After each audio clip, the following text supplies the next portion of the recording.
個首席試音啦。咁啊，小豬 uncle 係戴耳塞喎，唔想聽，因為佢話佢兩個喇叭，佢喺度少緊嗰兩個大喇叭。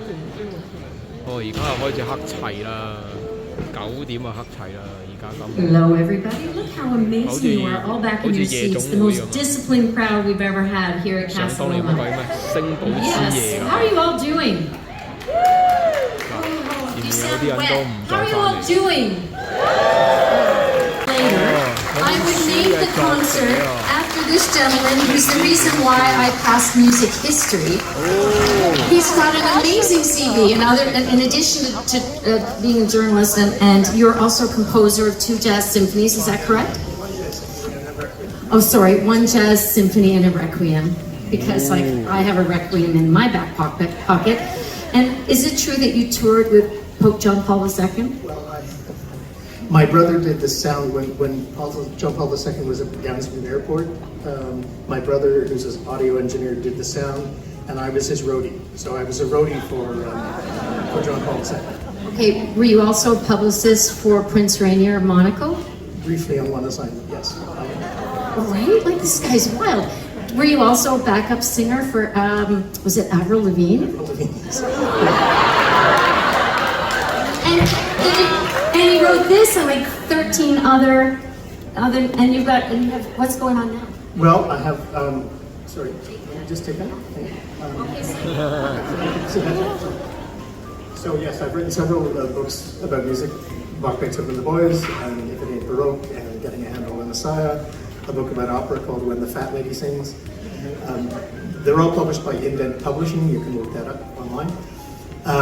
And I've also written other things, collection of short stories, and I'm just about to publish my second murder mystery called Mugshot. The first one is called Headshot. And this lovely audience, we have decided that you are privy to the first announcement, the worldwide announcement of my new book that's coming out in a couple of weeks in the middle of September, called a sequel to Bach, Beethoven, and the Boys, called Bach, Beethoven, and the Girls. Women's music history is it ought to be taught, but this is girls with 3 R's, girls. So these are very empowered women. Fanny Mendelssohn, the sister of Felix. Anna Maria, known as Nannerl Mozart, sister of Wolfgang. And Nadia Boulanger, and other composers.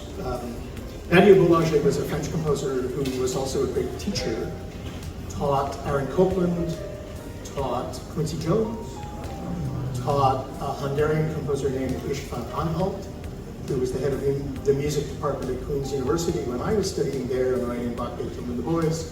And so in that Kevin Bacon way, I was taught by István Anhalt, who was taught by Nadia Boulanger, who taught Aaron Copland. So that's pretty cool. I think and I thought this evening, since it's been so wet, you might appreciate some dry humor. So I thought I would tell you just a few anecdotes about some of the composers. Bach, for instance, Johann Sebastian Bach, like many musicians of his time, and sadly also today, was underpaid and underappreciated, and very often had to move early in his career, move from job to job. And one of his big moves was from Weimar from Köthen to Leipzig, where he got a better job and paid better.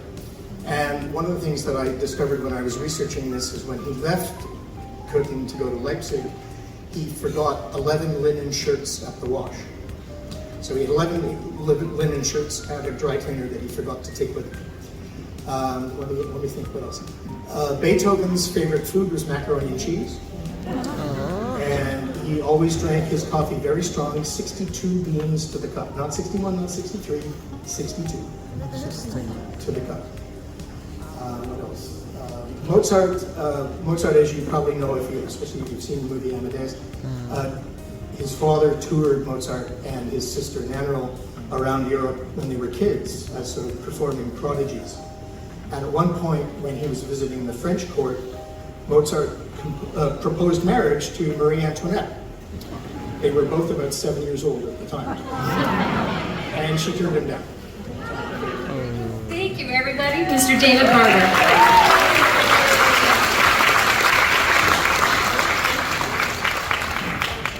I think without further ado, we will welcome back to the stage Maestro Paolo Bussato and the Casa Loma